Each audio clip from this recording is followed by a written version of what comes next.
હાલો guys, બધાને જય શ્રી કૃષ્ણ અને જય માતાજી। તો આજનો બ્લોગ આપણે પેલો બ્લોગ ચાલુ કરીએ છીએ। બધાની બહુ બધાની રિક્વેસ્ટ હતી કે દીદી તમે બ્લોગ ચાલુ કરો, તો આજે આપણે પેલો બ્લોગ કરીએ છીએ અને પેલો બ્લોગ આપણે માતાજીના મંદિરે જઈને કરશું।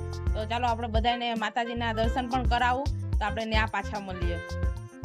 આપણે મંદિરે જઈએ છીએ, તો આપણે જઈએ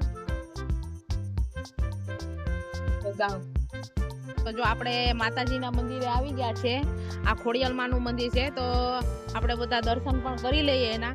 ને કોમેન્ટમાં તમે બતાવજો કે અમદાવાદમાં કઈ જગ્યાએ મંદિર આવ્યું છે, તે પણ કોમેન્ટ કરજો અને બધા કોમેન્ટમાં જય માતાજી પણ લખજો। તો ચાલો આપણે માતાજીના દર્શન કરી લઈએ।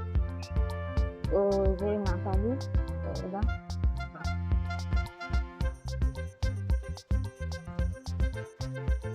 તો આપણે જો દર્શન કરી લઈએ। આ મંદિરની બહુ સરસ મંદિર છે।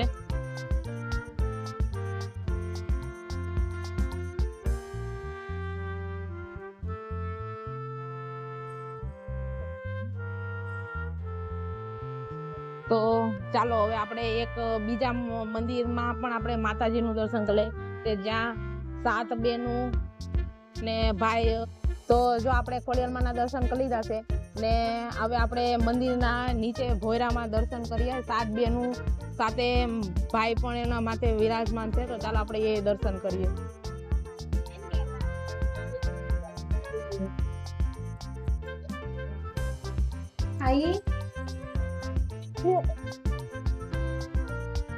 જો તમે જોઈ શકો છો 7 બહેનું ને ભાઈ સાથે ખોડિયાલમાં વિરાજમાન છે, તો તમને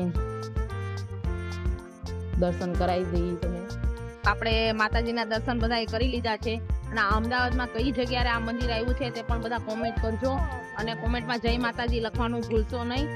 તો આજે આપણે અહીંયા જ આપણો બ્લોગ પૂરો કરીએ છીએ। તો હવે આપણે બીજા નવા બ્લોગ ભેગા આપણે મળશું। તો આવજો બધા, જય શ્રી કૃષ્ણ। જય શ્રી કૃષ્ણ।